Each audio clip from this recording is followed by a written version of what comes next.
वैसे तो हर एक दिन अपने आप में बहुत महत्वपूर्ण होता है, लेकिन जब बात आध्यात्मिकता की हो तो वो दिन और भी महत्वपूर्ण बन जाता है। आज 12 जुलाई को पुरी धाम यानी कि आज के दिन जगन्नाथपुरी की यात्रा की शुरुआत होती है, जो श्री कृष्ण भगवान का एक रूप होता है। जगन्नाथ का अर्थ होता है जगत के स्वामी। ये 11 दिन का पर्व होता है, जो कि शुक्ल पक्ष के 11वें दिन भगवान के रथ की वापसी होती है और इसका समापन होता है। इससे जुड़ी बहुत सारी खास बातें हैं जो मैं आज आपको इस वीडियो में बताने वाली हूँ। भगवान श्री कृष्ण हर साल अपनी मौसी के घर जाते हैं। इस दौरान मौसी के घर पर उनके साथ बड़े भाई बलराम और छोटी बहन सुभद्रा भी जाती हैं। इसी कड़ी में तीनों मूर्तियों को जगन्नाथ मंदिर में बड़े से रथ पर सवार किया जाता है। इसके बाद तीनों को रथ यात्रा के जरिए उनके मौसी के घर गुड़ीचा मंदिर में ले जाया जाता है। इस रथ यात्रा में शामिल होने के लिए भारी मात्रा में श्रद्धालु इकट्ठा होते हैं। कहते हैं कि जो भी इस रथ यात्रा में शामिल होता है या उसे अवसर मिलता है इन सब रथों को खींचने का, तो उन्हें सुख संपत्ति संपदा और मोक्ष की प्राप्ति होती है। इसीलिए भारी मात्रा में श्रद्धालु वहाँ पर एकत्रित होते हैं। क्योंकि 12 जुलाई से ये यात्रा शुरू हो रही है। ये विश्व प्रसिद्ध रथ यात्रा है जो प्रतिवर्ष शुक्ल पक्ष की आषाढ़ माह की द्वितीया को प्रारंभ होती है। पद्म पुराण के अनुसार आषाढ़ माह की शुक्ल पक्ष की द्वितीया तिथि सभी कार्यों को करने के लिए सिद्धि प्रदान करने वाली होती है। 4 पवित्र धामों में से एक श्री जगन्नाथ धाम भगवान विष्णु जगन्नाथ रूप में वहाँ पर विराजते हैं। मान्यता है कि यहाँ बाकी के तीनों धाम जाने के बाद अंत में यहाँ आना चाहिए। उड़ीसा राज्य में स्थित पुरी में श्री जगन्नाथ मंदिर वैष्णव संप्रदाय का एक प्रसिद्ध हिंदू मंदिर है, जो जग के स्वामी भगवान श्री कृष्ण को समर्पित है। जगन्नाथपुरी को धरती का बैकुंठ भी कहा जाता है। इस स्थान को साक क्षेत्र, नीलांचल और नीलगिरी भी कहते हैं। अनेकों पुराण के अनुसार जगन्नाथपुरी में भगवान कृष्ण ने अनेकों लीलाएं की हैं और नील माधव के रूप में यहाँ पर अवतरित हुए। आइए जानते हैं कि भगवान के साथ और कौन कौन यात्रा में शामिल होते हैं। तो जगत के नाथ यहाँ अपने बड़े भाई बलभद्र और बहन सुभद्रा के साथ विराजते हैं। तीनों ही देव प्रतिमाएं काष्ठ की बनी हुई होती हैं और हर 12 वर्ष में इन मूर्तियों के बदले जाने का विधान है।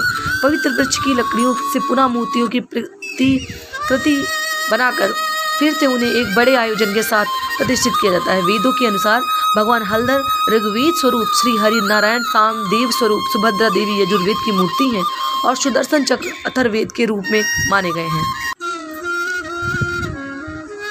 श्री जगन्नाथ का मुख्य द्वार वक्र रेखी आकार का है। इसके शिखर पर अष्टधातु से निर्मित विष्णु जी की सुदर्शन चक्र को सुसज्जित किया गया है, जिसे नील चक्र भी कहा जाता है।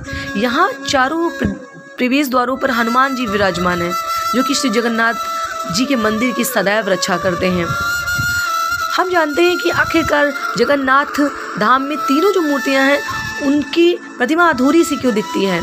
शास्त्रों के अनुसार दुनिया के सबसे बड़ी वास्तुशिल्पी भगवान श्री विश्वकर्मा बूढ़े बढ़ई के रूप में जब मूर्ति बना रहे थे, तब उन्होंने यहाँ के राजा इंद्रदम्युन के साथ एक शर्त रखी। उन्होंने कहा कि हम दरवाज़ा बंद करके मूर्ति बनाएंगे और जब तक कि मूर्तियाँ बन नहीं जाती तब तक मंदिर के अंदर कोई प्रवेश नहीं करेगा।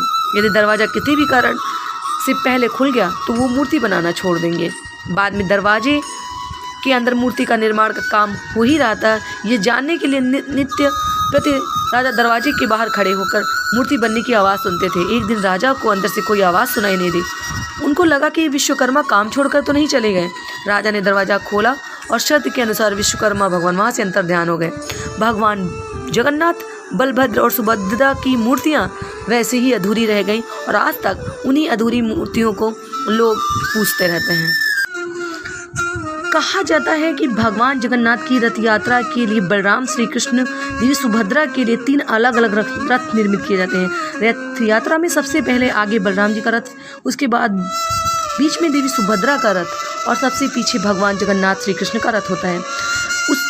इस सारे रथों को पहचानने के लिए इनकी ऊंचाई व रंग से इनमें विभेद किया जा सकता है। पुरी में बना जगन्नाथ मंदिर भारत में हिंदुओं के चारों धामों में सबसे एक है और ये लगभग 800 सालों से ज़्यादा पुराना मंदिर है।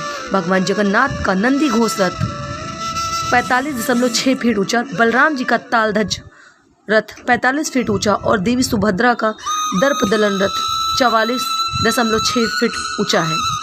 मंदिर से जुड़ी कुछ रोचक बातें हैं जिन्हें हम चमत्कारिक भी कह सकते हैं, वो मैं आपके साथ शेयर कर रही हूँ कि भगवान जगन्नाथ जी का जो मंदिर का शिखर पर झंडा है वो हमेशा विपरीत दिशा में लहराता है। दूसरी बात इसी तरह मंदिर के शिखर पर एक सुदर्शन चक्र भी है। इस चक्र को किसी भी दिशा में खड़े होकर देखिए तो लगता है कि चक्र का मुंह आपकी तरफ है। मंदिर की रसोई में प्रसाद पकाने के लिए 7 बर्तन एक दूसरे के ऊपर रखे जाते हैं। यह प्रसाद मिट्टी के बर्तनों में लकड़ी पर ही पकाया जाता है। इस दौरान सबसे ऊपर रखे बर्तन का पकवान पहले पकता है और फिर नीचे की तरफ से एक के बाद एक प्रसाद पकता है। ये है ना बहुत चमत्कारिक बात। मंदिर के सिंह द्वार पर पहला कदम अंदर रखने पर आपको समुद्र की लहरों के आने वाली आवाज़ को नहीं सुन पाएंगे। आश्चर्य में डाल देने बात यह है कि जैसे आप मंदिर के बाहर भी कदम रखेंगे वैसे समुद्र की आवाज़ सुनाई देने लगती है। यह अनुभव शाम के समय और भी अलौकिक हो जाता है। वैसा ज़्यादातर मंदिरों में हमने पंछियों को उड़ते हुए और शिखर पर बैठे तो ज़रूर देखा होगा, लेकिन जगन्नाथ मंदिर की ये बात आपको चौंका देने वाली है। इसके ऊपर कोई भी पंछी नहीं गुजरता, यहाँ तक कि हेलीकॉप्टर या हवाई जहाज़ भी मंदिर के ऊपर से नहीं गुजरता। मंदिर में हर दिन बनने वाला प्रसाद भक्तों के लिए कभी कम नहीं पड़ता। साथ ही मंदिर के पट बंद होते ही वो प्रसाद खत्म हो जाता है। दिन के किसी भी समय जगन्नाथ मंदिर के मुख्य शिखर की परछाई नहीं बनती। एक पुजारी मंदिर के 45 मंजिल शिखर पर स्थित झंडे को रोज़ बदलता है। ऐसी मान्यता है कि अगर एक दिन भी झंडा नहीं बदला गया तो 18 वर्षों के लिए मंदिर बंद हो जाएगा। आमतौर पर दिन में चलने वाली हवा समुद्र से धरती की तरफ चलती है और शाम को धरती से समुद्र की तरफ। लेकिन यहाँ चौंका देने वाली बात यह है कि पुरी में ये प्रक्रिया पूरी तरह से उल्टी है।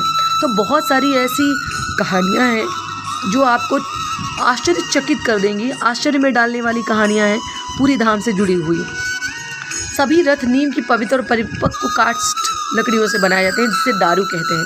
इसके लिए नीम के स्वस्थ और शुभ पेड़ की पहचान की जाती है, जिसके लिए जगन्नाथ मंदिर का एक खास समिति भी गठित होती है। इन रथों के निर्माण में किसी भी प्रकार के कील या कांटे या अन्य धातु का प्रयोग नहीं किया जाता। रथों के लिए काष्ठ का चयन बसंत पंचमी के दिन से शुरू हो जाता है और उनका निर्माण अक्षय तृतीया से प्रारंभ हो जाता है। जब तीनों रथ तैयार हो जाते हैं तब छर पहनरा नामक अनुष्ठान संपन्न किया जाता है। इसके तहत पुरी के गजपति राजा पालकी में यहाँ आते हैं और इन तीनों रथों की विधिवत पूजा करते हैं और सोने की झाड़ू से रथ के मंडप और रास्ते की सफाई भी करते हैं। आषाढ़ माह की शुक्ल पक्ष की द्वितीया को जब ये यात्रा आरंभ हो जाती है तो ढोल नगाड़ों और शंख ध्वनि के बीच भक्तगण इस रथ को खींचते हैं। कहते हैं जो भी इस रथ को खींचता है तो वो महाभाग्यवान माना जाता है। रथ को खींचने वाले को मोक्ष की प्राप्ति हो जाती है। जगन्नाथ मंदिर से रथ यात्रा शुरू होकर पूरी गुजरते हुए ये रथ गुंडीचा मंदिर पहुंचते हैं। यहाँ भगवान जगन्नाथ, बलभद्र और देवी सुभद्रा 7 दिनों के लिए विश्राम करते हैं। गुंडीचा मंदिर में भगवान जगन्नाथ के दर्शन को आड़प दर्शन कहा जाता है। गुंडीचा मंदिर को गुंडीचा बाड़ी भी कहते हैं। यह भगवान की मौसी का घर है। इस मंदिर के बारे में पौराणिक मान्यता है कि यहाँ पर देवी शिल्प विश्वकर्मा भगवान और बलभद्र देवियों की प्रतिमा का निर्माण किया था। कहते हैं कि रथ यात्रा के तीसरे दिन यानी पंचमी तिथि को देवी लक्ष्मी भगवान जगन्नाथ को ढूंढते हुए यहाँ आ जाती हैं और तब देवतापति दरवाजा बंद कर देते हैं, जिससे देवी लक्ष्मी रुष्ट होकर रथ का पहिया तोड़ देती हैं और हेरा गोरी शाही पुरी नामक एक मोहल्ले में जहाँ देवी लक्ष्मी का मंदिर है वो वहाँ लौट जाती हैं। बाद में भगवान जगन्नाथ द्वारा रुष्ट देवी लक्ष्मी मनाने की भी परंपरा है। यह मान मनोबल संवादों के माध्यम से आयोजित कार्यक्रम द्वारा किया जाता है, जो एक अद्भुत भक्ति रस को उत्पन्न करता है। आषाढ़ माह के 10वें दिन सभी रथ पुनः मुख्य मंदिर की ओर प्रस्थान करते हैं। रथों की वापसी की इस यात्रा की रस्म को बहुड़ा यात्रा कहते हैं। जगन्नाथ मंदिर वापस पहुंचने के बाद भी सभी प्रतिमाएं रथ में ही रहती हैं। देवी देवताओं के लिए मंदिर के द्वार अगले दिन यानी एकादशी को खोले जाते हैं। तब विधिवत स्नान करवाकर वैदिक मंत्रोच्चार के बीच देवी विग्रहों को पुनः प्रतिष्ठित किया जाता है। वास्तव में रथ यात्रा एक सामुदायिक अनुष्ठानिक पर्व है। इस अवसर पर घरों में कोई भी पूजा नहीं होती और ना ही किसी प्रकार का उपवास रखा जाता है। एक अहम बात यह है कि रथ यात्रा के दौरान यहाँ किसी प्रकार का जाति भेद देखने को नहीं मिलता, जो सबसे महत्वपूर्ण बात है। समुद्र के किनारे बसे पुरी नगर में होने वाली जगन्नाथ रथ यात्रा उत्सव के समय आस्था विश्वास का जो भव्य वैभव और विराट प्रदर्शन देखने को मिलता है वह दुनिया में दुर्लभ है। इसीलिए ये एक विश्व चर्चित यात्रा है और विश्व चर्चित ये एक देव स्थान है, जिसकी महिमा जितनी भी कही जाए वो सब कम है। उम्मीद करते हैं बद्रीनाथ यात्रा की शुरुआत आज से हो रही है और होगी, और जो मैंने आपको वीडियो में बातें बताई ये आपको बहुत रोमांचित करने वाली हैं और शायद आपका मन हो कि आप जगन्नाथ यात्रा करके आएँ। तो ईश्वर सब पे ऐसे दया बनाए रखें और ऐसी भक्तिमय प्रस्तुति को लोगों तक शेयर करें, ताकि ये आपको और आपकी आने वाली पीढ़ियों को पता हो कि हमारे भारत में विश्व स्तर के ऐसे मंदिर हैं जिनकी चर्चाएं बहुत ज़्यादा हैं। उम्मीद करते हैं वीडियो आपको पसंद आई तो ज़रूर शेयर करें।